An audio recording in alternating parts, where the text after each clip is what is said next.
Today I'll be reviewing the JG BAR-10. I bought mine from airsoft.com, which is a Hong Kong based retailer, so that's why my package came with the camo sheet in the box. So if you buy your BAR-10 from Airsoft GI or another American website, it won't come with the camo sheet. So to begin with, your package will come like this. If you buy the scope version, there will be a scope. The scope that I have is the scope that came with it. It comes with a 25 rounds magazine, a speed loader, a top rail, and the gun in two parts: the whole top assembly and the stock. The stock is plastic, but it feels almost like rubber. It's really nice to touch, it's really smooth, and it's matte black, so it won't be as shiny as many others Chinese made sniper rifles. So the butt plate here is made of rubber. You can take it off. So once it's taken off, there is a lot of space in the stock, no weight, nothing. So the gun itself is really light. Even with the scope, the magazine full, and the top assembly on, it weighs about 5 pounds. So to assemble the gun, just take the stock, just put that in there like that, and you click it like that, here you go. Then you put the long screw, you take it, put it here, and screw it with the Allen wrench. The Allen wrench came with the gun, so here you go.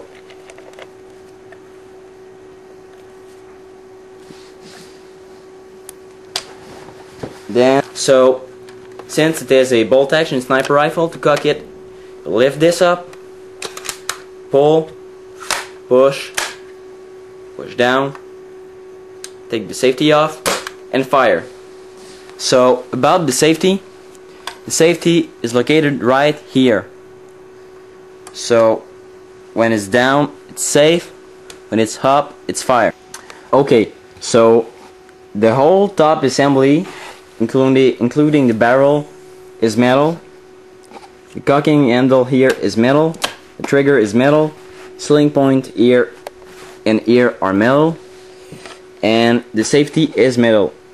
So everything is metal except from the stock and the magazine, which is a 25 round magazine, and it's made of really crappy plastic, so the magazine may break if you abuse it too much.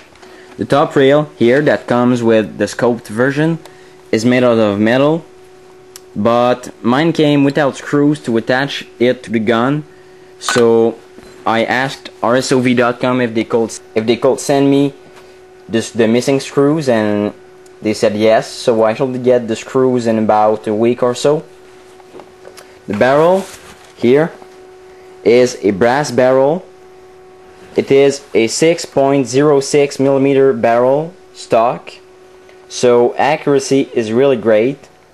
I can get about 1 inch grouping at about 100 feet away with no wind and nothing in. But in skirmish conditions, you probably can get the same grouping, but about 3 inches. So it's really good accuracy from a so cheap sniper rifle. The barrel is 435 millimeters long, so 430 millimeters VSR-10 normal barrels fit in there, but they don't reach the end cap. So now the scope that came with it came with low profile scope rings, which I prefer to high mounts.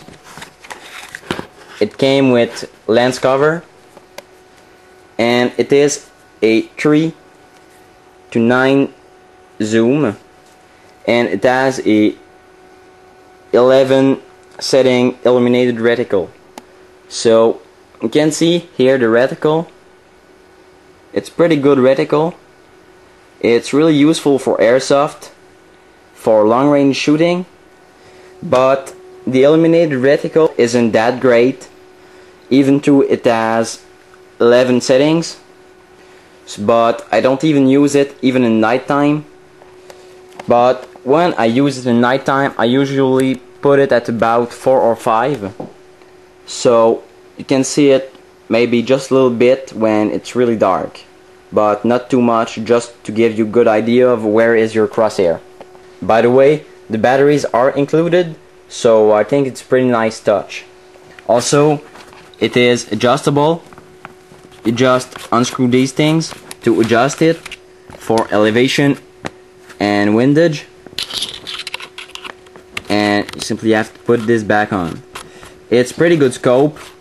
So now let's go on with the internals of the gun. When you first get it, you must put the mag release in there by yourself. So to do that, you simply have to assemble this piece here, to put the little spring there, and to put this button here to make it look a bit like that. The trigger can be adjusted using an Allen wrench in this hole and in another hole which is located here, and it's really easy to adjust, but I haven't adjusted mine yet because it came out of the box pretty good, pretty well adjusted. So to get to the cylinder assembly, you lift the cocking handle up, you put it on safety, you take this lever and you simply pull it down. It may take a bit of effort at first, so you may want to use a screwdriver to help you push it downwards. So once this is pushed down, you simply lift this up and pull it back, and it shall come out really easily. So now you can see the spring guide, and the piston. If you want to upgrade the spring, it's really easy. It takes all the aftermarket's BAR-10 parts for all the internals and the externals, since it is a 100% Marui clone. But the spring in there is really powerful at stock, because the bolt pull is exactly 25 pounds. So it's a pretty heavy bolt pull, but it's pretty strong spring too. But when you get it, the air nozzle leaks a lot of air, so a Teflon mod might help a lot. And also there is a air brake in there, so you just have to open the cylinder using a screwdriver in this little hole here. You unscrew it and you can get to the air brake, cut it about half of it, make a Teflon mod, and I have heard people saying that with all of this done, it can get to 500 feet per second with no problem. And with the stock barrel, the accuracy with only these two little upgrades may get to about 200-250 feet, which is really good for a stock gun. What I plan on doing on mine is putting a Lilacs Zero trigger, a DB Custom 6.01mm tight bore barrel, and maybe putting a new cylinder head, a Teflon cylinder head, so that it won't leak any air. And that's about it.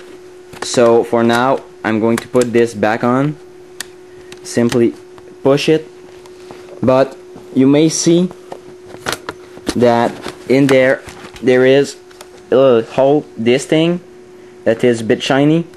You must push it down so that you can put back the cylinder in. So you must push it and push the cylinder at the same time. So it's a bit tricky, but you can do it pretty easily.